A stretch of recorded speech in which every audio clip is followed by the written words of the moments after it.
गुड़ाक retire होती 10 लाख टंका सहायिका 5 लाख टंका रिटायरमेंट बेनिफिट दिया जाए। पुणी थरे राजरास्तार भुवनेश्वर लोअर पीएमजी ठारे अंगनवाड़ी संघ तरफ आंदोलन हवा जाऊँगी। तेबे आंदोलन होता किछि दिन तले तेबे 11टी दाबी रखिते।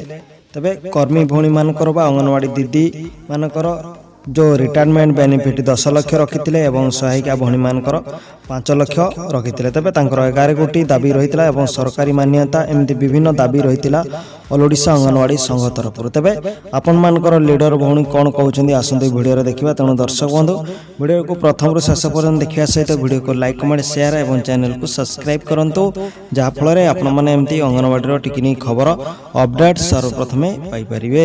सरकार संगे आलोचना कला पुणी आम आगामी रणनीति निश्चित भाव में नबू। जदि सरकार पॉजिटिव आसिले तो आमर किछि कहबार नहीं। आम 11टा दाबी रही जो कि सदा बेले रुहे अंगनवाड़ी कर्मी को सरकारी करा जाऊ जे पर्यंत सरकारी करना सर्वनिम्न मजूरी एवं लेबर कोड लागू होइछि समस्त को सर्वनिम्न मजूरी एवं सामाजिक सुरक्षा लागू हो सेटा अंगनवाड़ी कर्मी को मध्य लागू करतो। जो वर्कर गुड़ाक रिटायर होउचंती 10 लाख टंका सहायिका 5 लाख टंका रिटायरमेंट बेनिफिट दिया जाए। जो वर्करटी कार्य करी मृत्युवरण करुछि किंबा सहायिकाटी तार परिवार जन को नियुक्ति दिया जाओ।